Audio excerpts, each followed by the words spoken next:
My experiments in genetics brought me here to the swamp. My sister and I had developed a biorestorative formula that could double the world's food production. I was caught in a terrible explosion and fire. The flames consumed my body, but somehow the chemicals in the formula reconstructed my tissue from the slime in the swamp.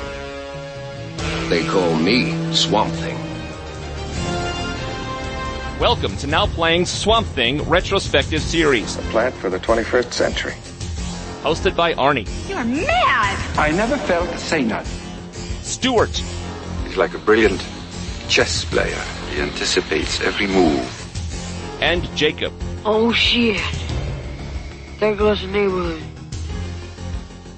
Join us each week as we watch and review another Swamp Thing film. Yeah, I think that green is good.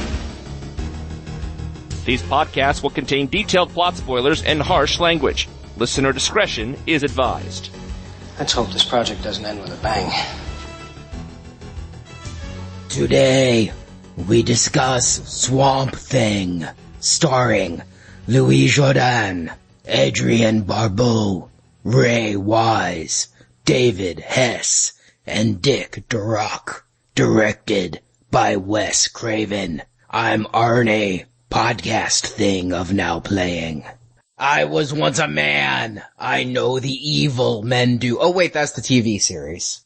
I got worried. I thought we were reviewing some Batman movie or something. That's your something voice? Okay. It's very similar. I think Christian Bale watched some Swamp Thing. Can I just say, I am so grateful they never made a TV movie, or if they did, it's buried so deep in the bayou, we will never find it. My God. Only two things in Swamp Thing. I'm here for it. Stuart in LA. Hey, and this is the host that has all the thrills of watching grass grow, Jacob. And here we are. We are pretty much closing the loop on DC, right? We're at Swamp Thing. We're scraping the slime off the bottom of the barrel. We know we do, before people get in an uproar, we know we have Watchmen, we do have some other stuff, but yes, we are getting close. We are scraping that barrel, the muck literally from the barrel when we get to Swamp Thing. Yes, now that we've started Stephen King, we just finished Carrie, I do think our focus primarily will be now less comic books, more Stephen King and horror, and that's cool with me, but yeah, let's knock it out here. I mean, we've been waiting to get to Swamp Thing almost since we started doing comic book movies. The second movie in our Marvel retrospective was Man-Thing, which at the time, when we recorded in spring 2011, all three of us agreed was the very worst film we had ever reviewed for Now Playing. I wonder, does that still stand? It's kind of hard to say, given how much we've gone through. I mean, how thick the swamp has been since Man-Thing. I don't even know anymore if Return of the Living Dead Necropolis was worse than Man-Thing or not. I don't know. We've seen a lot of bad movies, but I do think it still is a watermark for the very lowest of the low, Man-Thing. It's certainly a go-to for utter shit. But yeah, I mean, when you start looking at some of the direct-to-DVD stuff we did, it's very hard to tell. I really just don't want to start being that kind of fecologist to determine the difference. Yeah, I'll say I would have to review everything we've done, but easily in the bottom three, I could give it that. It is the go-to one. It is the one that most easily rolls off your tongue when talking about just awful, awful films we've done. Yeah, I agree. There may have been worse comic book movies, but if they were at least more entertaining. I'll put it that way. You know, David Hasselhoff, more entertaining, maybe just as bad. I do think that when I think about comic books in general, the comic book movies, that is the lowest of the low. So as I come to the DC universe and see their equivalent, that's the war being waged here. Can Swamp Thing be better than Man-Thing? It's a very low bar, but at the same time, this is a Wes Craven superhero movie. What hope do I have? What are you talking about, a superhero movie? I mean, come on, this is Swamp Thing, sophisticated suspense. It always had a foot in horror. Why not Wes Craven? Well, we'll talk about it, I saw this movie once before in my life because of Wes Craven, and somebody on this podcast with me right now, Stuart, you were into Twin Peaks. I was into Elm Street, and I hadn't seen Twin Peaks yet. You wanted to see every movie starring a Twin Peaks alum. I was game for something with Wes Craven, and so we went in 1990 to a local video store and rented Swamp Thing. Wow, your memory is better than mine. I was shocked Ray Wise was in this. I experienced it anew. I was like, oh look, it's Ray Wise. It's Leland Palmer starring in Swamp Thing. I didn't remember he was in it, and that certainly was a short-lived fad if I wanted to see all the works of all the Twin Peaks actors. I mean, just looking at Billy Zane's resume, yeesh. I think I beat it out of you with Dream a Little Dream. Piper Laurie, that's right. It didn't last more than a day or two. I realized that actors come and go out of projects. The quality control can be very, very hard in that industry. You're lucky and happy just to keep working, keep drawing a paycheck. And yeah, Swamp Thing is the early days of Ray Wise here, and the early days of Wes Craven, so to speak. He had not quite been established as a horror master yet. He was 10 years into his career. It was 10 years past Last House on the Left, but he hadn't done much more notable besides that. Oh, I would disagree as far as that goes. I mean, I'd say that if you take away A Nightmare on Elm Street, the two films you're gonna think of when you think of Wes Craven are Last House on the Left, as you mentioned, and The Hills Have Eyes in 77. It is? Yeah. Okay.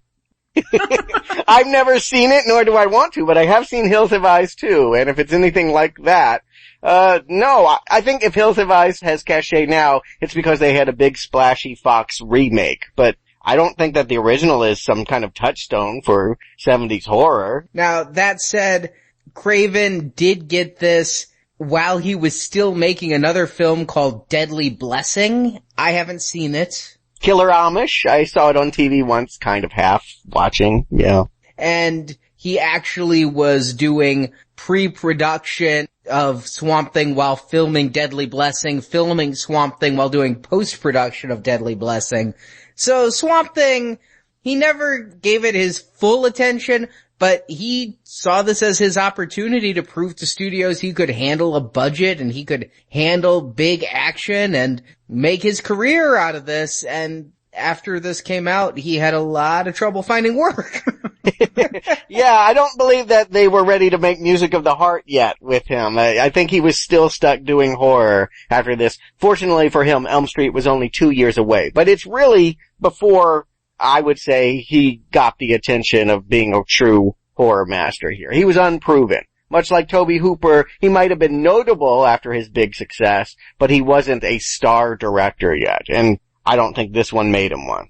I gotta ask you, Arnie, you're the media guy. Why Swamp Thing? To follow up Christopher Reeve's Superman, why then go to Swamp Thing, who has always been, I mean, he's always had a following with the comic books, but it's always been more of a cult following. It's never been a huge bestseller. It's always been more of a small devoted group. Why go here?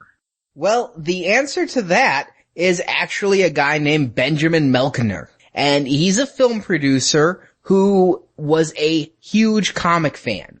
He paid for law school with no loans by selling a portion of his comic book collection. And this was sometime in the 70s or so. And because he had so much money from being a lawyer and this rare comic book collection, he was able to buy some movie rights to DC characters. He was a big DC guy. And he got the rights to two characters pretty much. Swamp Thing and Batman. So of course you go with Swamp Thing. Now, let's keep in mind, we did the Batman retrospective last year. We talked about all the production hell that Tim Burton's Batman went through and how Batman was kind of tainted by the Adam West Burt Ward show. Nobody could see how to make Batman serious.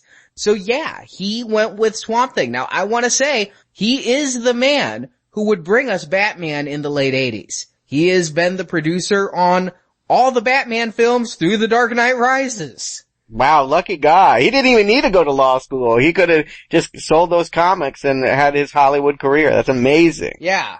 But yeah, it's worth pointing out. I do want to remind people, there was a time, not so long ago, in my lifetime at least, where comic book movies were shunned by Hollywood. They didn't want to make them. They thought it was kid stuff that belonged on Saturday morning TV. Yeah, and so this guy, after Superman, he found the way to get funding for a fairly low budget film with this up and coming director who'd been proven to do low budget, and these were the rights he had. He was a fan of the character. This is the movie. Now, Jacob, I turn the question right back at you. Why Swamp Thing? Why does he like Swamp Thing? What's really weird is, I think what Swamp Thing, as far as a comic, is best known for is the Alan Moore run. And when we get to Return of Swamp Thing, maybe that will play more of a part in that film. But it was actually because of this film that we got a return of the Swamp Thing to comics, which eventually would bring Alan Moore. So it seems like all the good things that have to do with this character in the comics came because of this movie. Sounds kind of weird, but that's what the history shows. But as far as this character goes, again, if you want something that's not tights and Boy Scouts flying around in the sky, if you want something that is horror, if you want something that's a little bit more creepy, that's where Swamp Thing is. I mean, there is a lot of similarities to Man-Thing. You know, that was the same type of thing, kind of a horror comic, and here you are with Swamp Thing. So I guess maybe, like Stuart said, if it's hard to get Hollywood to buy into capes and tights, maybe you go with a slight twist of the genre. You make a superhero film that's kind of a horror film. And I want to remind the listeners, Man-Thing beat Swamp Thing to comics by 2 months. And they both ripped off the heap from, like, the 40s. So yes, that's why Marvel never tried suing DC over it. And you know, I get it. When I just look at an image of Swamp Thing, it makes me think about, like a universal monster like Creature from the Black Lagoon or something. 80s horror was in full bloom 1982. Slasher movies were in. That's kind of what was in their head. What if we Trojan horsed a superhero movie in here by selling it as a horror slasher movie? You know, kids go to a campground, kids go to a swamp. What's the difference? I think that they were trying to ride the success of Friday the 13th, and that may be a reason why they went with Craven too. I kind of disagree just based on the trailers I watched for this. I did get the new Scream Factory release on Blu-ray of Swamp Thing with 2 commentaries, 4 featurettes, and the original trailer. And the trailer, to me, looked superhero-ish. It showed evil men with guns being stopped by the Swamp Thing. I think they were kind of trying to build on Superman when I look at that trailer. I know that putting Wes Craven behind the camera makes it questionable, but looking at this movie, I do think that it's much more in the vein of horror comics than it is in horror film. And horror comics are more mystical than truly bloody and terrifying. And let's keep in mind, this was a PG movie. This was intended to be families. Now, there is an R-rated cut of this movie. You know, there's only one reason, I guess we could say 2 reasons, that comic fans are drawn to this movie. And this is because of this cut that was accidentally released at one point on DVD. Apparently in the early 80s, international audiences didn't like the American censored films. And for a film to be internationally successful, which wasn't then what it is now, where it can make and break a movie, but it was a sizable income, you wanted to have an R-rated cut to go overseas. And so there was a version that had tits. It had Adrienne Barbeau's tits, and it had other people's tits, just randomly inserted in scenes. Wow. See, everything I've read, it's always about Adrienne Barbeau's tits. Now, I'm not sure who she is. I don't know. She's not a real stunner to me, but that is funny that they put in random tits as well. Yeah, there's a party with like a lap dance girl. It's very strange. But I have seen both cuts, and yes, Adrienne Barbeau's contract stated she didn't feel like doing nudity at this point. We will talk about her a little bit more, but to say where she was here, Mrs. John Carpenter, that in several of his films, didn't feel she had to do nudity, at least in the U.S. If you want to show it overseas, that's fine. Her contract stipulated no U.S. release. And so in the early 2000s when MGM accidentally pressed the R-rated cut and shipped it to video stores as the PG-rated cut. They then had a Texas mom get very upset and write a letter, as moms are wont to do. And they went to Adrienne Barbeau, and it's been like 20 years. Can we just write you a check and show the nudity? Nope, recall the discs. And so they had a big recall, and now it's over $50 on eBay if you want to see Adrienne Barbeau's nipples. And who Adrienne Barbeau is? Yeah, I mean, she is, I guess, a scream queen. I really only became aware of her in the past decade when I started going to horror cons and she was there. She was in a lot of classics like The Fog and Escape from New York, Creepshow, that kind of film. I don't know that she ever really achieved the notoriety, though, much more than Heather Langenkamp. Linnea Quigley. Yeah, she was, I don't know, I think of a scream queen as being a virginal. You know, like a Jamie Lee Curtis, someone that was the star. She more was like the tramp. I don't know that there was any more to her resume than the ones you listed, Arnie. I think that, yes, she did 2 very notable Carpenter movies, this film, and the first Creepshow, and that was kind of it. Yeah, I didn't actually become aware of her until a really pathetic Save Carnival rally at a horror con. If you can imagine that anemic audience. And she was a get for this movie, though. I wonder if she's not the star, the way that they frame it. I guess once we get into the movie, we'll talk about it, but I definitely have questions as far as the setup and who I'm supposed to be rooting for once we get to Swamp Thing. It may be Adrienne Barbeau's movie. Although Louis Jourdan gets top billing, I think I may agree. I think you should give him the plot and we can get into it. Arnie, what's Swamp Thing about? A lot of people whose names start with the letter A. Dr. Alec Holland is a genius botanist.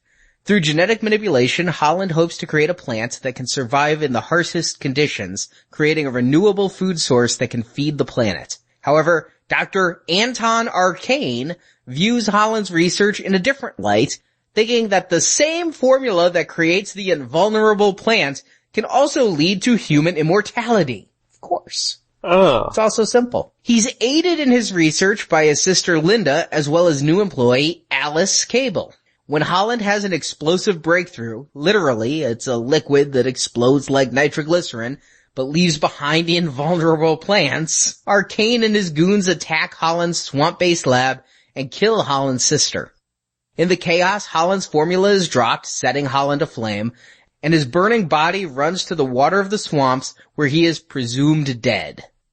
Alice escapes in the chaos and hides Alec's last journal detailing the formula for the plants, but she's spotted by Arcane's forces who pursue the busty brunette. She briefly teams with a local boy named Jude and seems about to be run over by a jeep when Alex returns in the form of Swamp Thing, a man-plant hybrid who even has the power to restore life to Jude after the boy is killed. Arcane's men succeed in capturing Alice and using her as bait. They also catch Swamp Thing after cutting off one of his arms.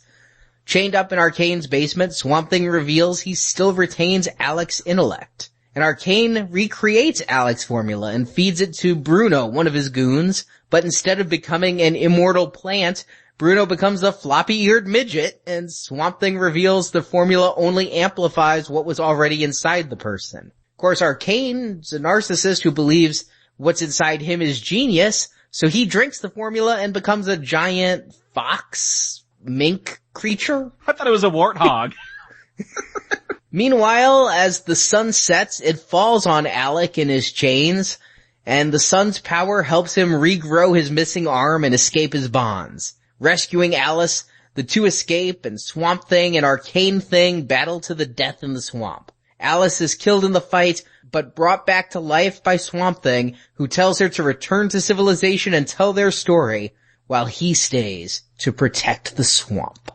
So the movie starts, and I honestly wondered if they accidentally sent me the sequel. Because when it starts, it has this text that says, "Not long ago, in the unexplored reaches of an unmapped swamp, the creative genius of one man collided with another's evil dream, and a monster was born." And I'm like, are you telling us the origin? Do I not get to see the origin? I didn't remember this movie, having watched it almost quarter of a century ago. Hell, I watched this maybe 3 or 4 years ago, or attempted to watch it on Netflix and couldn't stay awake during it. And I didn't remember this. I mean, this is confusing. Yeah, it sets it up like he's already established. Why have this text otherwise? I don't think that it's to convey any plot information that we're supposed to understand. I think it's supposed to lull us into a feeling that would have been very familiar to audiences in 1982. Having intertitles and then following it with wipes and jungle sound effects. Come on, guys. You're Star Wars fans. You got that, right? This is 82. We wouldn't have Ewoks till 83. Yeah, but, I mean, come on. But Stuart, that set up what we were about to see in Star Wars. It didn't tell us the ending. It didn't say, hey, Luke just found out Darth Vader was his father, and then go to Hoth. Right. I agree. And you know what? This movie could use some explaining. I would have liked to read some text to know what is going on. I appreciate your plot summary, Arnie, because you told me things that the movie never did. And I'll be honest, part of the reason why it didn't was because I couldn't hear it. I had an older version of this DVD, and maybe it wasn't mastered properly, or maybe these actors just kind of run through their scientific jargon because they know it's all BS. But honestly, for the first half hour, I was struggling to understand what people were saying and why they were here in this swamp. As far as I can tell, the research that they're doing has no relationship to the location in which the lab is at. They're not taking anything from the swamp. They're not using swamp material in their research. They're hiding. The swamp is to basically hide top secret experiments, and that's it. Stuart, I don't think you missed anything with a bad audio transfer. I was able to hear this fine, and I was guessing a lot. I think Arnie might have been guessing a lot when he wrote his plot summary about motivations and what's going on. Yeah, they just throw out lines like, Alec likes the swamp. That's where he wants to do his work. So yeah, why not set up a super secret, multi-million-dollar government operation in the swamp because the scientist likes it there? It's really glossed over because it's also said that the swamp can feed so many people because of how much vegetation is there. And so I couldn't tell, are they in the swamp because there's so much plant life already in the swamp? Are they in the swamp to hide? Who the hell are these scientists anyway? And what is with all the people with guns who are about to ambush them even though they look like they're out to play paintball? Yeah, those guys look like when I played soldier when I was 6. The red bandana and all. Just having seen Rambo, yeah. I want to point out, the script, not only is the direction done by Mr. Wes Craven, but the script is also penned by him. And I think that he hadn't got out of horror mode yet. You know, his first film, Last House on the Left, was about rubes that do terrible things. It is sort of a survivalist kind of horror film. I don't think that he was thinking any differently, and maybe the producers wanted him for this reason. But yeah, I feel like these people are coming straight out of Last House on the Left, and not from a comic book. I would have loved to have known what was going on with this experiment, but almost nothing about it makes any sense. They're recombining plant and animals together. How that is going to feed a population, I don't understand. Are we going to grow fruit on our bodies and then eat it? No, we're going to grow watermelon in the desert, they say. What's so funny is, like, they're trying to infuse an animal nucleus into a vegetable cell. I don't even know if that's a thing. But because they want plants to have the animal drive for survival, I'm sorry. Plants have been around a lot longer than animals. They have a pretty good damn survival skill. Let me cut to the quick. I'm not a scientist. I don't even play one on TV. It's easy to fool me, but this movie is doing a very bad job. I don't know much about science, but Craven knows even less. I don't think it even matters. I just, when I was taking my notes, literally wrote technobabble, recombinant DNA technobabble.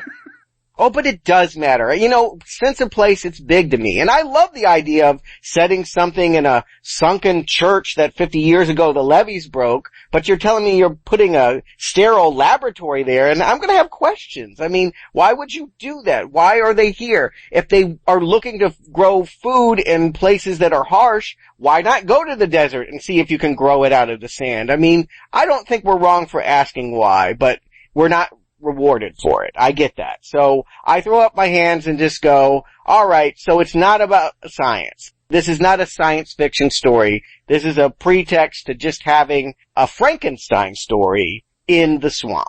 And I could go with all this goofiness, this laboratory built in a sunken church and these badly dressed military commandos. If done right, that could be campy fun, but it just looks so damn cheap in this film. It does, but what I really wanted to understand, and I couldn't get, is why the hell Alice is coming there? What is her role in this? Is she a scientist? Is she a bodyguard? She's being flown in to replace somebody who was eaten by one of the swamp's alligators, and I can't tell exactly what role she's supposed to play. I don't need to understand the science. I don't need the writers to give me plausible science if I can understand the human relationships. And here, I'm having some problems too, because you've got Alec working with his sister Linda, but then Alice shows up, and I'm trying to figure out why she's there, what she's supposed to do. What am I supposed to think of Adrienne Barbeau, the name of the movie? This is the most confusing thing. I literally am straining. Let me know why this character is there. I'm straining to understand why she is there. I turned on the closed captioning and I watched the beginning 4 times. 4 times. And here's what I know. She's a Washington suit. She has been brought there to shut the program down. It has been operating for 10 weeks, and Washington is pulling the plug, and she is there in the last week to make it all stop.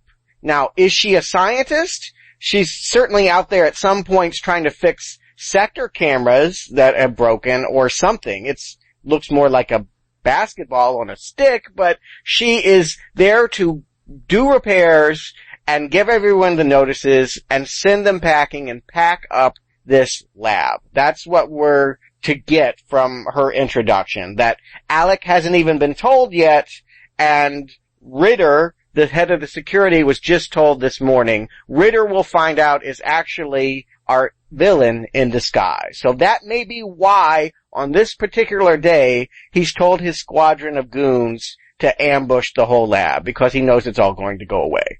But I'm straining. You're right. It doesn't make any sense, any of this setup, nothing. Not the science, not the relationships. I guess this is a love story, right? Barbeau quickly decides that although the swamp is ugly, Ray Wise is as hot as it gets down in the bayou and is willing to go off on a boat ride. Is this a love story? First of all, she says a line about Alec saving his moves for his wife. I don't know if I'm supposed to take that as a line or just meaning some other woman. She thought that Linda, his sister, was his wife. Right. Which tells me she knows nothing about this man, so why would she fall in love? It must be love at first sight. It's just Ray Wise is that hot. But she turns away from him. She turns down his every advance. I mean, he is practically sexually harassing her. When they're going out to investigate that sensor in the swamp, he is way invading her personal space. He is like standing within 2 inches of her. And then when they discover this magic exploding plant juice, he immediately grabs her and forces a kiss upon her. I mean, in this day and age, she would have one hell of a lawsuit. What tells me this is supposed to be a love story is Adrienne Barbeau. She plays Alice Cable. Now, in the comic, there is someone with the last name Cable, but it's Matthew Cable. He plays a similar role. He's a government agent that has run-ins with Swamp Thing. But no, they made the choice here to take that character and make it female. That tells me they want a love story. Right. They only have this day together. It's an afternoon, but later we'll see that Swamp Thing pines for this character. I have to believe that something about her makes him fall in love with her. Not just that he's been out in the swamps for 10 weeks and is horny, that he sees something he loves. I wish I did. I do not understand the appeal of Alice Cable or Adrienne Barbeau other than the obvious. When she runs, she jiggles, and beyond that, I do not see what she is bringing to this part. I just can't get past that hair. She hated it too, according to what she said on the making of. She said she couldn't watch this film forever due to her wardrobe and her hair. I look at that hair, I'm like, why is she a sex symbol? That Hawaiian shirt. Tell me, they're not in Hawaii. Why is she wearing that Hawaiian shirt? Oh, wow. Wow. She doesn't wear it long, but honestly, if you just get past even the fashion, she's very angular and harsh looking. I can see why she'd be a genre queen maybe, but yeah, she's no Heather Locklear, shall we say? Yeah, she's butch, I think is the way I would put it. She's tough. She's a woman that could play with the boys. I can believe her if they wrote the character that she was coming into a sexist environment where she was being harassed, she could hold her own, and that I get. I think she's tough, and I think she sells her steeliness. What I don't understand, and what we're supposed to, is that she has a soft spot for this person, that actually this day in the boat, really an hour in the boat, to go out and repair Section 3 cameras is enough for her to fall in love with the swamp and fall in love with Holland and be prepared to spend the rest of the movie falling in love with Swamp Thing. I think you might be projecting, because I at least don't get from their performances, and I don't think it's in the script, that there is love. They have, yeah, like you say, an hour together. When he kisses her after the plant grows, I get that she might be a little less disinterested than she was at the start of the hour, but I'm really just not getting that there is a relationship there. And that's shocking to me, because my memory of this is that there was a great love story to this movie, and like they were married and it was his wife that he was pining for as this monstrous thing. That this is the setup. Hi, how you doing? Kiss. Oh, you're dead. Is not working for me. No, you know what? This is just bad, awful, horrible writing. That's what I see this as. Oh, hey, it's Hollywood logic. Here's your main actor. Here's your main actress. They're supposed to fall in love. Just go with it. We're not going to really write it in. I mean, even her toughness is undermined. At one point, she's complaining about her, high heels getting all muddy as she's running through the swamp. You know, it's lazy writing, or maybe non-existent writing. I think it's something we're just supposed to assume, because that's what happens in movies. Yeah, and again, you can give some passes for things. Alright, I don't need to understand the science. I'll enjoy it as something else. Alright, I don't need to buy the chemistry. I won't accept this as a love story. But at some point, this movie needs to take the shape of something. It needs to be something, and I can't see for the life of me what it is until we're about 50 minutes into it. And then I have a very clear idea of what movie I think I'm watching. But it has not been any of the ones promised to me in this Act 1. I just feel like, yeah, love story, science fiction story, maybe a little bit of horror. They keep talking about the ghosts of the swamp and all of this stuff, but honestly, it's none of that in the end. Yeah, and just to call it out again, because we mentioned it previously, Alec is Ray Wise, who we've talked about, and who you've probably seen in Twin Peaks, Fire Walk with Me, the movie. He was in the Charlie Sheen, The Chase. A lot of horror movies, Jeepers Creepers 2, I think. Yep, I forgot about that one. He's all over the place. He's a working actor who I've seen in dozens of things. This is one of his earlier roles. He looks really, really young, and he does a passable job. Now, I actually feel a little bad for Ray Wise, because in the movie we see, about 30 minutes into it, he catches fire, jumps in the lake, and we never see him again. We, the audience. Best effect of the film. Not a bad fire run there. Oh no, it was a very good full body burn. I think Craven used the same body burner when he did Nightmare 2 years later. But Ray Wise did a lot more work. There's a reason he's billed as high as he is. I want you guys to picture this. Every scene we see with the Swamp Thing was filmed twice. Oh, wow. Really? Once with stuntman Dick Durock as the Swamp Thing, and then once with Ray Wise in similar makeup. Oh, wow. Standing on what they call an apple box to look taller. Wow. Not the stunt scenes, but any scene of close-ups, any scene of dialogue was Ray Wise. And when they realized those two look absolutely nothing alike, and who were they fooling by filming it twice, Wise was professional, but a little bit saddened that he spent so long getting made up in that suit. Whoa, so long. Come on, that was like a green garbage bag thrown over your head. It couldn't take that long to get into this suit. This suit is awful. I would actually second that. I didn't even call this a makeup effect. I would call it a costume, a rubber suit. It crinkles. I mean, it looks very much like an outfit that you would put on to scuba dive or something. It does not look like prosthetics or applied makeup at all. Yeah, this does not look like a Swamp Thing. This doesn't look like something that formed from the muck at the bottom of the swamp. This is, a scuba suit. I was thinking of those like rubber pants fly fishermen put on. It's something made up of that. There's nothing about this says plant. Alright, here's what I can say about this is, I'm gonna really just talk to our listeners who, like me, are children of the 80s, and who may remember Manglores. There was a figure 2 years after this movie called Manglord, who basically was this. This looks far more like a Manglord film than any art I've ever seen of Swamp Thing from DC Comics.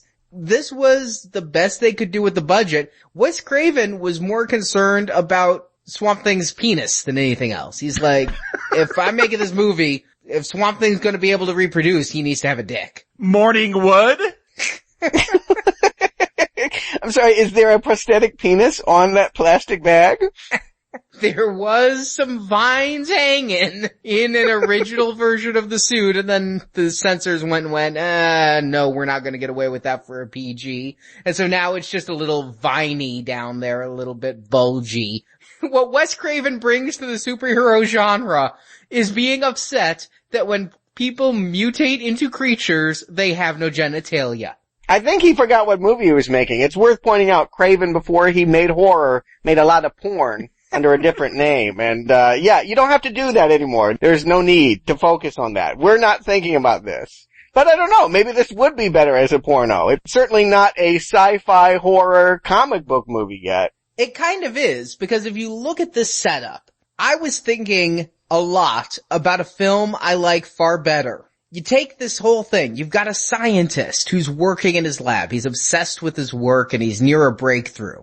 Some goons bust into his lab, smash up the lab, set the man on fire, and the man ends up in a body of water where he's presumed dead. But instead of being dead, this man actually is now alive and has supernatural strength and is hideous to look at, but still retains his intellect. But because of his deformity, he can no longer continue his research the way he did before. I'm thinking Sam Raimi saw this and went, hey, I can make that better, and made Darkman. This is Hulk, right? That's the closest comic book comparative I can come up with, is that you have this giant green thing that used to be human and a nerdy little brunette scientist underneath it and a woman that loves him, and is he going to be turned to normal? I presume that after he changes and everything is about finding the formula, it's about turning him back, right? That Swamp Thing obviously will want to be human again, but it doesn't really go that way.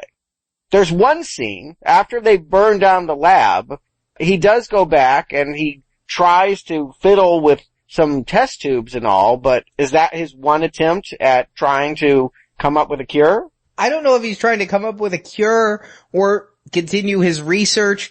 I'm actually disappointed in this movie because it does take 30 minutes of this film to get to this big fire scene where he jumps into the swamp. And then I'm like, yes! Now we get to the Swamp Thing movie. I don't need this stupid science technobabble crap. We can get to it. But really, we don't get much Swamp Thing for another half an hour. Instead, what we get is Adrienne Barbeau being chased again and again and again. And yes, during one scene, she sees him with some beakers. What is he trying to do?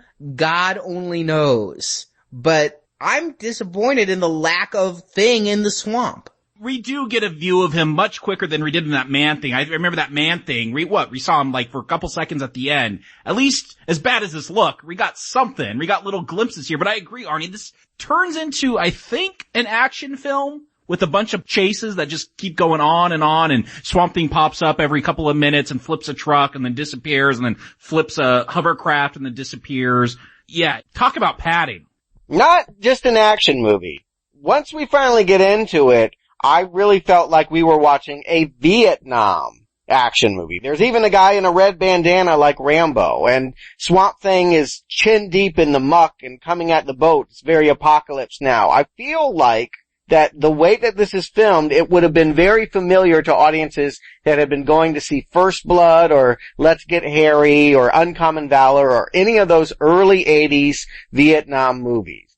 Cut the green guy out of this, and it would be just another one of them. I think that Wes Craven wanted to prove that he was an action director and that was his focus. He took those rubes from his early horror movies and stuck them here in the swamp for a movie that displaces any sense of fun or comic book supernatural adventure at all. Here's the thing though with action. Like, I think I'm probably the biggest action fan with now playing. And Arnie, I know you've questioned yourself in the past. Are you actually an action fan? There's movies that have tested your limit. And my thing when it comes to action, one, it's got to serve the plot, and I like some creativity in it. If it serves the plot less, then up the creativity.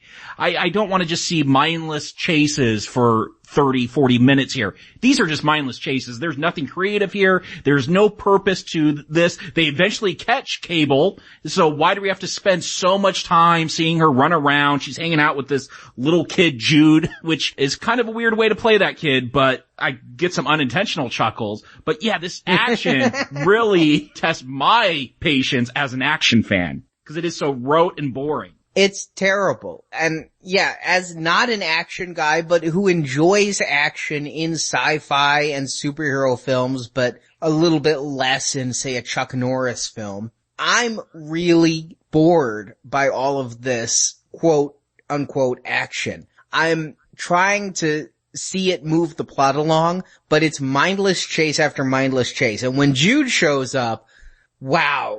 I found out in the commentary that this was filmed in South Carolina, and it was cheap to just find people from the local school and say, hey, who wants to be in a movie if they're in the drama class? And that's where they got him. He never worked again. He got the career he deserved. He's the best actor in this movie. I enjoy Jude more than I enjoy any other performance in this entire film. Is he a non-actor? Yes. But his flat delivery is actually a benefit, because these things that he has to say aren't funny. Oh shit, there goes the neighborhood. Not a funny joke, but the way that he flattens that, the way that he doesn't play up. Usually if he'd gotten a Hollywood kid, they would have given you the big eyes and the big grin and really sold you the yucks. The fact that he doesn't know how to do that is actually quite endearing here. He's the only one I care about in all of this swamp running back and forth, and everything's about getting a notebook. It's not even about getting Adrienne Barbeau. Adrienne Barbeau has gotten the last of 7 notebooks. This is an age pre-computer where scientists wrote everything down by hand in a little diary, and they've got to get this diary. All of that stuff, it's just so tedious. But when Jude is around, and when Jude is observing it through his giant Coke bottle glasses, I'm smiling at least. You're not going to get me to hate on Jude because he's the only thing I relate to. Can you hate on the fact that Jude is poorly developed and then completely shut it off screen? Yeah, they kill him. That was a shocker. How ugly. What a terrible choice. If you're making a PG movie for kids, do we really want to see his throat slit? It's okay. Swamp Thing can bring you back to life. Alright, and now this is what I really want to talk about. Jacob, you read some of these comics. What are Swamp Thing's powers? As far as I know, he got some green serum splashed on him that would have made him, maybe I thought it made the plants grow on him, or gives him the strength of a tree or something. Or he can talk to the plants, like Aquaman. Right. But I don't really understand. He's invulnerable to bullets. He's being able to resurrect people from the dead. Well, in another poorly developed plot of this movie, yeah, what are his powers? At least in the comic, he's a mass of plants. So yeah, you could shoot a plant. Is that really going to do anything to it? No. So he is, for all intents and purposes, invulnerable. He could transfer his conscious, to another set of plants and form into another type of Swamp Thing. He could travel through like the root system. He has the strength of trees, is very strong. He could control and manipulate plant growth. I'm sure at some point he did some minor healing with characters. He's not Jesus though there was a banned story about him transferring his consciousness to a piece of wood that was part of Jesus' cross. But no, he never fully resurrected people that I recall anyway. He might have done little minor things here and there, but not fully bring someone with a slit throat back to life. What does that have to do with plants? Like, we don't have, like, plant tendons in our throats that he could make grow back together. If anything, I figured this was something added in for just this plot, because our villain here, Arcane, played by Louis Jourdan, who we saw in Octopussy. Yes. I did enjoy seeing him come back. He exudes that sort of oily villain. He plays it to the hilt, and it was a lot more enjoyable than the Octopussy, but I think he is one of the stronger actors here. He's my second favorite after Jude. I'd say he's my first. He's appropriately arch. He's the right type of personality for a comic book villain. But what he wants is immortality. He's starting to get a little older and doesn't want to. And so that's his design on this formula. Later, it's worth pointing out, initially he was going to extort the world, starve or kneel. He was going to control the world's food supply. I think the plot changes as the movie goes along. You must have gotten that from watching this intro 4 times, because I was wondering, I'm like, how does he even know what they're working on? Well, how does he know that's even going to make him invulnerable and immortal? He's the security guard. He's killed the head of the security, Ritter, and has been walking around with prosthetics of Ritter on his face. So he's seen something, and at some point has signaled for his men to come and storm the complex. It seems way too overly complicated. They haven't even been successful until the last hour of their research, and just by complete accident created explosive, invulnerable, whatever. Again, what is this movie doing? I did like his Mission Impossible mask, though. Yeah, and that cannot be undersold. In the early 80s, nothing was more fun than to see somebody with prosthetics on their face and peel it off and you saw who it really was underneath. They did it all the time. It was really a makeup technique that came of age in the early 80s. It's fun here. It's always fun in the early 80s to see that. But again, I ask, what am I supposed to care about here? I don't understand the villain's plot. I don't understand what the researchers were doing. I don't understand the attraction of the two leads. Again, I go to Jude because he's just as mystified by it all as I am. He's the only one that I get. Well, I think that Swamp Thing's resurrection power is to show that what Arcane is wanting is in Swamp Thing. Now, whether it was from the comics or not, I never knew. And this does take us into our third act, which is all about Arcane trying to get Swamp Thing and trying to get the potion. A third act that is brought about, okay, we watched like 30 minutes of bad chase scenes, and finally Swamp Thing's like, screw it. The only way out is through. Let's get caught. Like, why did you just waste my last half hour if you always knew you had to be caught? Well, he only decides to be caught after they take Alice. Who he loves because she gives a side boob shot. I want to point out the version I saw, I don't know if this is the international version, but I definitely saw some side titty. No, in the Netflix version, there's some side boob. There's some side boob and even some very slightly visible nipple. You could get away with that in PG in the 80s, but that scene that goes on for full on front boob if you are watching the R-rated cut. Oh, okay. Then I didn't see that. I was the same way. I'm like, oh my god, did Scream Factory make the same mistake? But no, it's the PG-rated cut that we all saw. But yeah, he's kind of, does Swamp Thing get wood if he sees a woman bathing? Does he get branch? But he has some affection for her, and yes, decides to, after getting his arm cut off, be captured and go there. And this is the section, though, you guys were talking about the green garbage bag. Here is where the makeup effects truly look bad, because they had so little money on this. Wes Craven just complained about how, as he worked, they just kept slashing the budget on him, cutting it more and more. I've never in my life, to my memory, seen a worse mask where somebody tried to talk. Usually they have those appliances that they glue with that gum on people's faces, so when you move your mouth, the makeup moves with you. This is like a mask bought right now at Halloween time at Spencer's Gifts that has the little mouth slit that you can put your teeth around, and it will move a little bit when you move your mouth. I don't even get why they developed the mask this way. As bad as that mask is, he's got these overarching eyebrows. Like, his face just looks so pompous. I don't know. It's almost like he's trying to strike this pose as the smart scientist, but it's just so ridiculous looking in this green latex thing that they're trying to pass off. I wasn't sure whether, some things are meant to be scary and then sometimes we're meant to see the actor underneath. I wasn't sure whether they wanted Dick Durock to give a performance here, but I largely didn't get it. I can honestly say that I felt like we're to understand Swamp Thing as distorted, disfigured. I don't really know his emotions beyond that. I think he has one soliloquy where he talked about feeling lonely and is it all a dream? But for the most part, he remains a monster. Throughout the movie, I would say that the humanity of Ray Wise, maybe I would have gotten it with the Ray Wise version, but with Dick Durock, I just get big, scary Frankenstein. Was it Durock who was voicing Man-Thing? Once he does finally talk, because at the beginning we get a bunch of grunts from him. But once he starts talking again, Arnie, you did that gravelly Christian Bale voice, but that's not how Swamp Thing is. The voice is so disconnected from what we're seeing on the screen. Yeah, I truthfully did the Swamp Thing TV series voice, which was Dick Durock's modulated with a computer. I'm thinking this was Dick Durock's back then. I don't have any confirmation of that.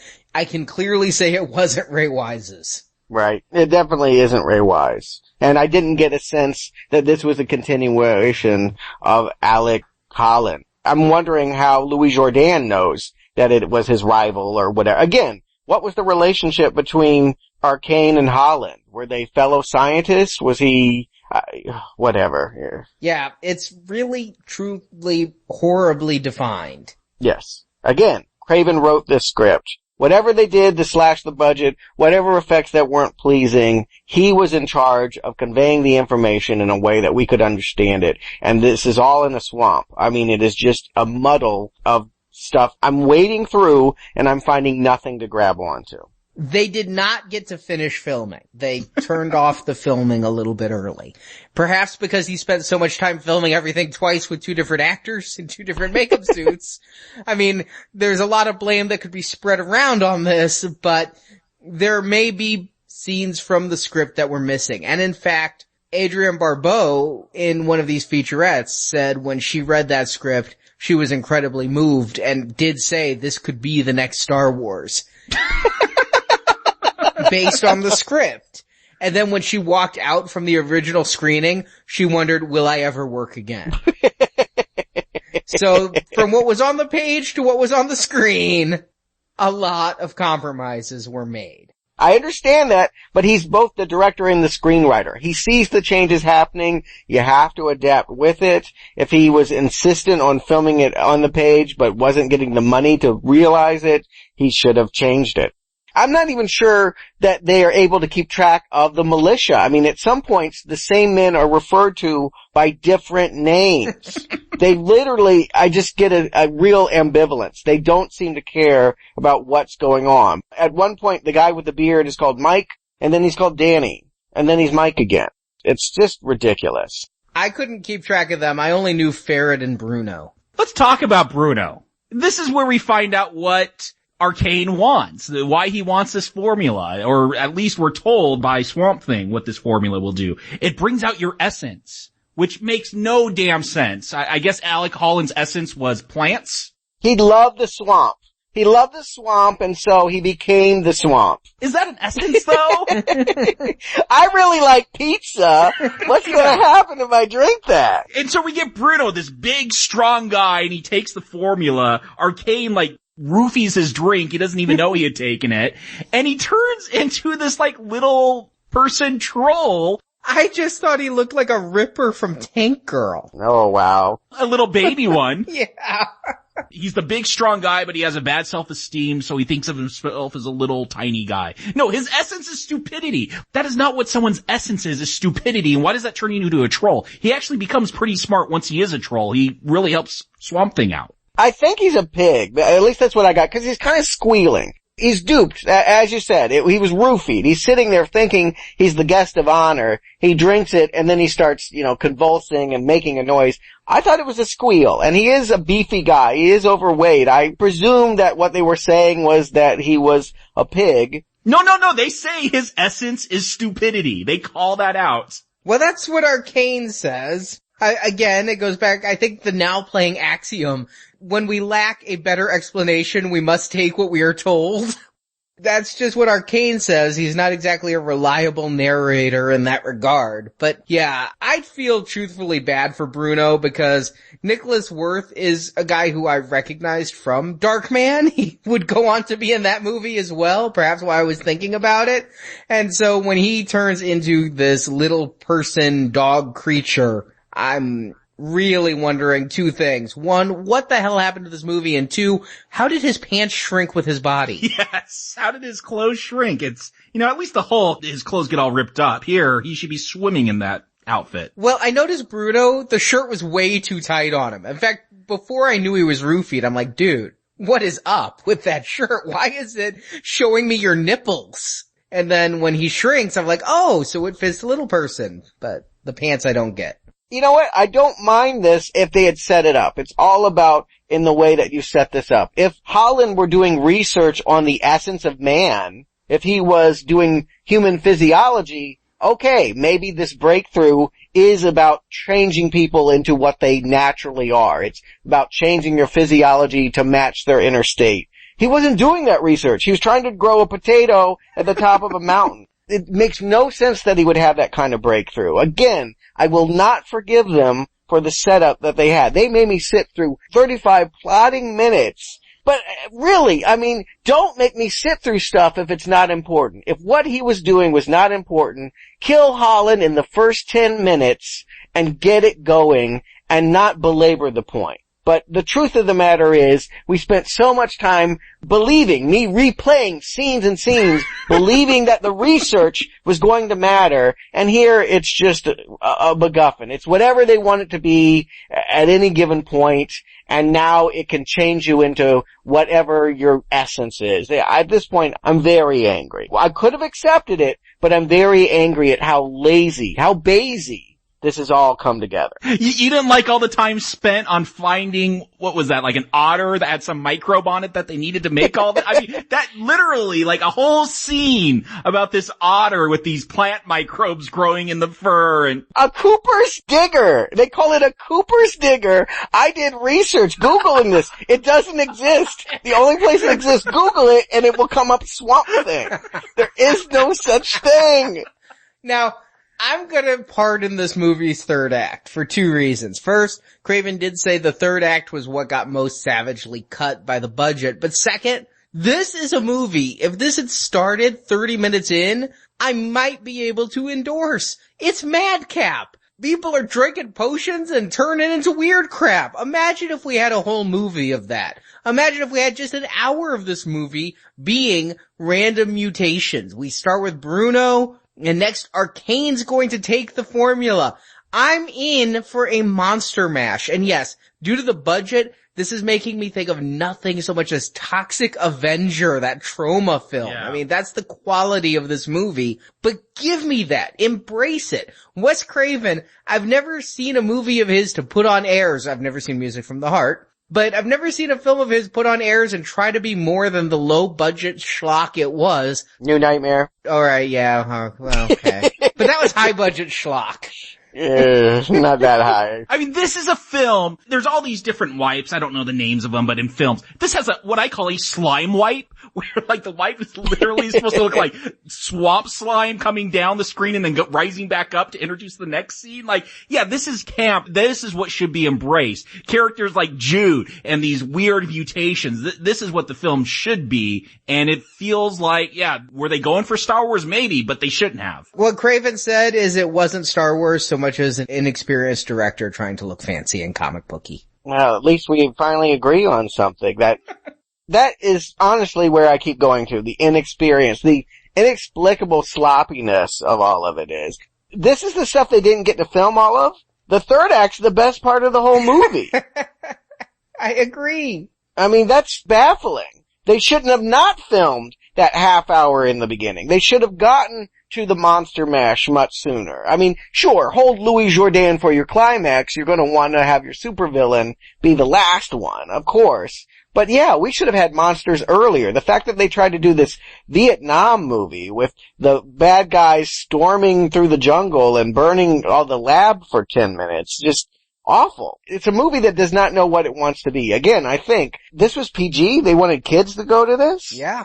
I will give them some credit though, because we've long discussed since our Howard the Duck podcast, our first Marvel podcast, I've discussed how I hate the trope of when an actor mutates into something else at the end of a movie, and we kind of credited Stay Puft for that. And Ghostbusters, Wes Craven did it 2 years before. Here, Louis Jourdan takes the potion, and that's the end of Louis Jourdan. Instead, we get a stuntman in a costume that makes Swamp Thing look good. Yeah, here's the thing. When I first tried to watch this film a few years ago, like I said, I fell asleep during it. I'd seen the Swamp Thing, and during all that chase stuff, just got bored, fell asleep. I wake up to this climax where Swamp Thing is fighting a werewolf with a sword, or I don't know, a warthog or a fox or something. I'm like, how do you bridge this gap? Now I know, but that is a surreal thing to wake up to. And I still don't know what Arcane is supposed to be though. You said a fox. He kind of looked like a warthog to me. At first I thought he was a werewolf. What is this essence that he is? He's a monster. I took it to mean just that he thought that he was going to turn super smart,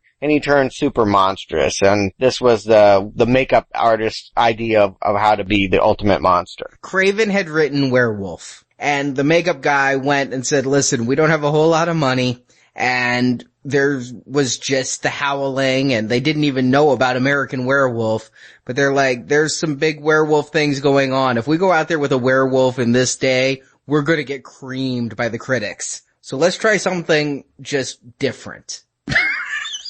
So this? Yes, this is what was better than the werewolf. I mean, really, the body looks almost like reptilian, except it has a stripe of fur going down to the tail. I thought he was wearing armor, like some kind of chainmail or something. It was weird. Why not? Bruno's clothes shrunk. Why couldn't he just show up with armor on? It's weird. He goes into this cocoon that he like emerges from. That's the big mystery. Like, did he just die? But no, he emerges from this cocoon. He grabs a sword. It is so weird. It makes so little sense, but it's kind of enjoyable. Like you guys have said, I wish there was more of this in the film. Yeah, I'm not even going to complain right now because this was what it did best. You know, honestly, if they had done more of this, I wouldn't have recommended it, but I would have at least understood it.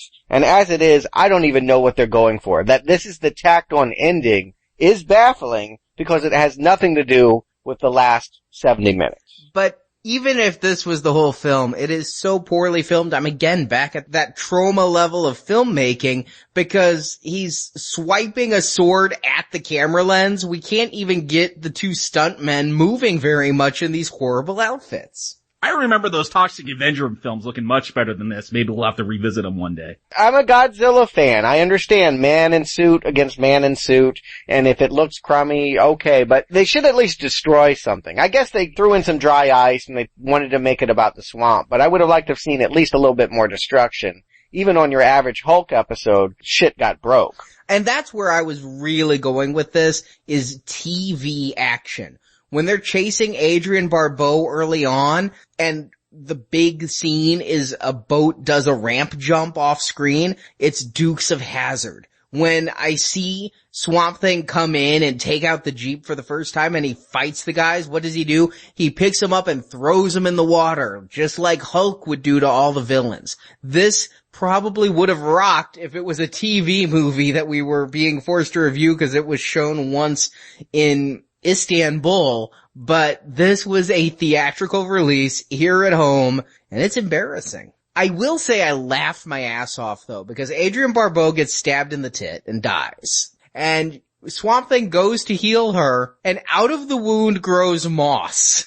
I really thought he had just given her a Chia Pet boob, and it was going to be there permanently.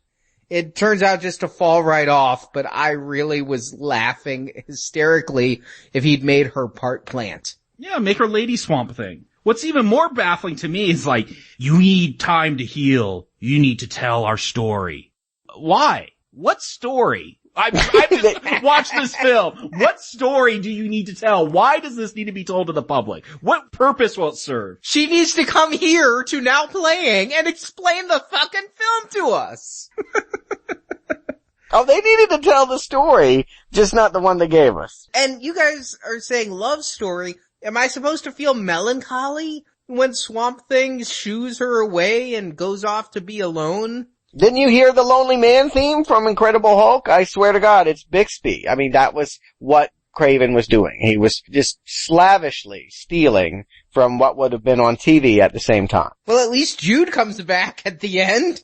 Yes. Always a pleasure when Jude is on screen. Yeah, too bad he didn't get the sequel. He did come back for a bonus feature. They found the actor. They called it Hey Jude. Did he have any pleasant memories? What 7-Eleven is he working at now? Hey now, I'm gonna give this guy some props. He showed up for the interview in a suit. He was looking good. He is not in Hollywood or anything. He was an extra on a couple more films and has fond memories of this. I don't even think he's exploiting it on the con circuit. Yet. So Jacob Stewart, do you recommend Swamp Thing? Jacob. Look, camp can forgive a lot of things. I recommended Tank Girl. But this is the kind of camp where grizzly bears steal your food, mosquito-infested swamp, you're getting stung all over, it's pouring rain, you got holes in your tents. This is no fun. This is poorly made, poorly written, poorly SFX'd. This costume is awful. Yeah, the most enjoyable things are when they really do, I don't know if they're even embracing the camp. It's all unintentional to me. Jude, these monsters at the end, Bruno and what Arcane turns into. It looks awful, but it's kind of fun. That's what works best in this film. Look, I still think this is more enjoyable than Man-Thing. I will take this over Man-Thing any day. Not because this is so good, but because that film is so bad. This is still a strong not recommend. Stewart. I know, that is the bar. That was the very low bar I set at the beginning of this podcast was, can it be better than Man-Thing? The fact that I have to pause is damning enough, I think. Yes, it's probably better than Man-Thing. Part of that is it's been 2.5 years since I've seen Man-Thing, but this is awful. This is just as unenjoyable. I mean, it may be better made, it may be a better movie by some kind of metric, but truly, it is completely entertainment deficient. And I put a lot of that on Craven. Because there is no direction to this. He wrote the script, he directed this movie, I can't tell you what's important in it. It's bad at horror, it's bad at action, it's bad at comedy, it's bad at romance, it's bad at sci-fi. He's not good at any of it. I mean, it's shocking. They certainly didn't set themselves up for a franchise out of this. I don't know if he was planning to come back for the sequel, but I find it a relief to know that he will be gone when we talk about the movie next week. This is a very strong not recommend, and maybe it's better than Man-Thing, but only by a blade of grass or two. I mean, this is awful. Well, you can't say that Wes Craven not returning is a tremendous thing. I mean, after Swamp Thing, it's hard to believe that his next film would in fact be his best. According to you. Oh, Scream. Motherfuck Scream. Forgot Scream. It's his only good movie. That is his only good movie.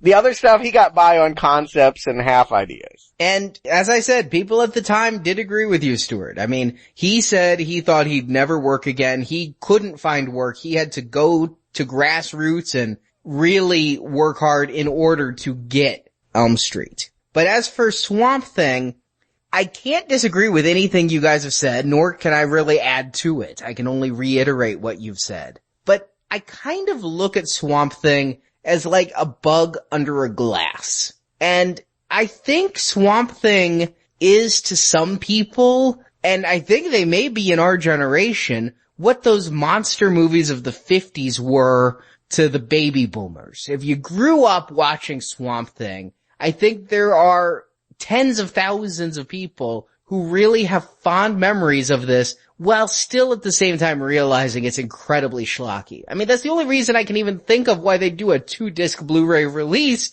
is there must be someone somewhere who has love for this. And I've never been able to understand that love for that 1950s monster mask drive-in black and white cinema. Just never could understand the appeal. But now, looking at Swamp Thing, I can see why people would have the appeal to this if you grew up in the 80s. And thus, I can take it back a generation and start to understand why people would have appeal for things like The Thing from Outer Space and that type of movie with the big giant carrot. Oh my God, are you really saying that this movie is as good as The Thing from Another World? I'm saying they're of a type. Direct your angry emails to Arnie. Yes! Can't wait for the forums! Feel the heat now! So, I will say though definitively, this is miles above Man-Thing. Because if you were into Dukes of Hazzard and Incredible Hulk and maybe The Fall Guy and Starsky and Hutch and that kind of TV series, and you saw this on VHS in 83 or 84 and you grew up with it, I bet there's a mossy spot in your heart for this green trash bag wearing stuntman. I didn't enjoy Swamp Thing, but I'm not gonna judge anyone who has it as a guilty pleasure. But still, for me, I can't recommend it. It's a not recommend, but I could see where people might get off on the badness. Well, I don't think it's all related to this movie. I think if people have affection for Swamp Thing, probably comes from the comic. And having not read the comic, I don't know. I'm betting that any issue, grab one, and it's going to be better than what we just saw. I will admit I've read a little bit of Swamp Thing as part of our Constantine Books and Nachos when we were reading some of the comics. Constantine and Swamp Thing, they were BFFs. Yeah, that's how we got Constantine. Alan Moore introduced him through Swamp Thing. So I've read some comics with Swamp Thing. I'll just admit I didn't get it. I didn't understand it well enough to get it. And so it didn't drag me into the swamp to instantly read more the way I wanted to read more about Constantine. You have my word. By next week, I'm going to go out there and at least read a few issues of Alan Moore to see if there's anything here. Whether the problem is conceptual or Wes Craven, I'll have a better answer next week when we get to the second and hopefully final Swamp Thing movie. Second, probably not final, but we'll discuss that next week. By the way, folks, this is the last week. We have released all the Psycho shows, and for all those that have donated, thank you so much. For those that have been on the fence, this is it. Halloween will be your last day to get Psycho, Psycho 2, Psycho 3, Psycho 4, Bates Motel, Gus Van Sant's Psycho, and all of the Simon Pegg and Nick Frost movies. They are getting locked up after Halloween, November 1st. It will be gone. And if you've been thinking about it, don't get tricked. Get the treats. These are great shows, and they are only available until Thursday. And also, come to our forums. Tell us if you like Swamp Thing or Man Thing, the movie versions. Tell us why you like Swamp Thing if you do. Prepare to have a very, very long case to be made, because I don't see how. The links to our forums can be found at nowplayingpodcast.com. So Jacob, Stewart, thank you for joining me, and until then, I'll always be with you.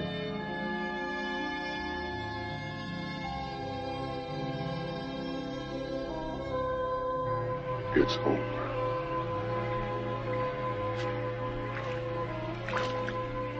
Alec, let me go with you. Please. You need to heal. You need to tell our story. I'll see you soon. Thank you for listening to this episode of Now Playing, and we hope you've enjoyed the show. Wow, Swamp Thing's kicking some butt. Come to NowPlayingPodcast.com each week as we review another movie. Talent does only what it can. Genius does what it must. Plus, in the archive section at NowPlayingPodcast.com, you can find other reviews in our DC Comics retrospective, including reviews of the Superman films, Batman films, Green Lantern, V for Vendetta, A History of Violence, Tank Girl, Constantine, and more. Well, fun's fun, but how about showing me something else? You can also hear our reviews of non-comic-based films, including Star Trek, The Karate Kid, Predator, James Bond, Rambo, Rocky, and more. Find hundreds of movie review podcasts at NowPlayingPodcast.com. My man, I wouldn't steer you wrong. While at NowPlayingPodcast.com, be sure to join our forums where you can discuss this review with other listeners. We should definitely expect company. And we will receive him with our customary hospitality. Exactly. You can also follow Now Playing on Facebook and Twitter, where the hosts post new episode announcements and written movie reviews. The links to our social media pages can be found at NowPlayingPodcast.com. And I thought you were up for some fun. Support from listeners like you help keep Now Playing operating. Have you given any thought to that salary increase we talked about? You can find a link to donate using PayPal at the bottom of our website, NowPlayingPodcast.com. But we will get it. When? Soon. Won't we, Doctor? Yes, quite soon, Dr. Arcade. You can also help Now Playing by leaving us a 5-star review on iTunes. A link to our iTunes listing can be found at NowPlayingPodcast.com. Terrific. I'll remember that the next time I throw a party. Now Playing's Swamp Thing retrospective series is edited by Heath, Phil, and Arnie. One more afternoon like this and it's back to Betty Ford. Now Playing credit narration by Brock. But I'm digressing. Now Playing is not affiliated with the producers of these motion pictures. All movies discussed on Now Playing are the intellectual property of their respective copyright holders, and no infringement is intended. This has all the thrills of watching grass grow. The opinions expressed on Now Playing are those of the individual hosts and may not reflect the opinion of Venganza Media, Incorporated. Why can't men be more like plants? I mean, you can stroke a plant and it doesn't get the wrong idea. Now Playing is a Venganza Media production, copyright 2013, all rights reserved, and no part of this show may be reproduced, repurposed, or redistributed without the written permission of Venganza Media, Incorporated. That kind of turns me on. I rest my case.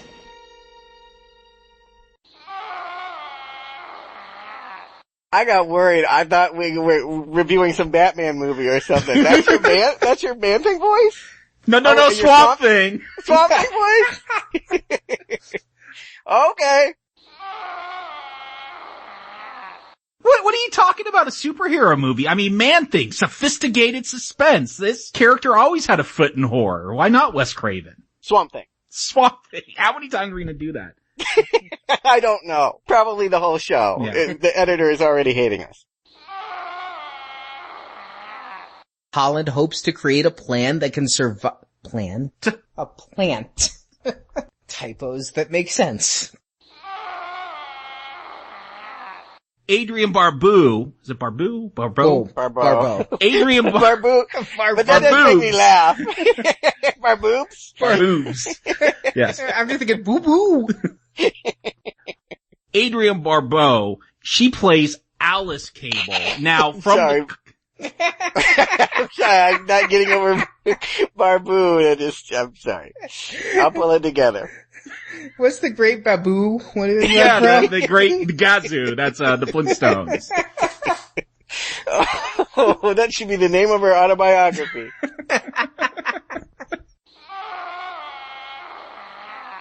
They made me sit through 35 plotting minutes.